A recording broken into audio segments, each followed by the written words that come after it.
With immigration still a heated debate around the country, and this morning we're hearing from a local congressman about reform efforts on Capitol Hill. At 23 ABC's Lauren Titus is live outside Congressman Kevin McCarthy's office, a hot spot for protest rallies and what he says he's going to do. Lauren?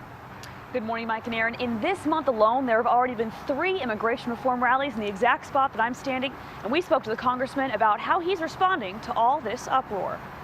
The current system is broken. You want to fix it, and there's a lot of different ideas to do it. With the House and Senate in a stalemate over how to handle immigration reform, dozens of locals have been raising their signs and their voices. Road to citizenship goes through Bakersfield. Demanding change. Their focal point, Congressman Kevin McCarthy, and how the majority whip in the House should weigh in on the issue, especially after McCarthy and other House Republicans chose to ignore a bipartisan Senate plan last week and craft their own reform bill instead. The House will come up with their version, and it will be a much better version that solves the problem once and for all. The woman leading the charge to get comprehensive reform passed, local activist Dolores Huerta, believes McCarthy's pull in Congress could change the way America's estimated 11 million undocumented immigrants are treated. I know that he's an important figure for the Republican Party, and his area here, especially since it's an agricultural area, but we have so many people that are out there picking the crops today that need to be helped by this immigration reform bill.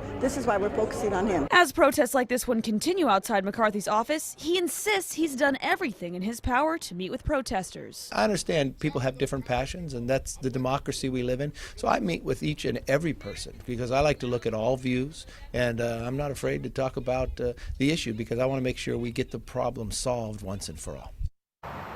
Here's a look at the competing reform plans. The Senate bill, which is the one local activists and President Obama support, would add 700 miles of new fencing along the U.S.-Mexico border and establish a new guest worker program, along with a path to citizenship for the nation's undocumented immigrants. Here's a look at the House plan, which is being crafted by GOP lawmakers. It's a step-by-step approach with several individual bills instead of one large package. Among the bills being considered, one which would strengthen border security and another which would extend citizenship only for those so-called dreamers, the children brought into the U.S. illegally by their parents.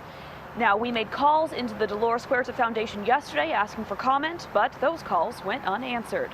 Reporting in Southwest Bakersfield, Lauren Titus, 23 ABC.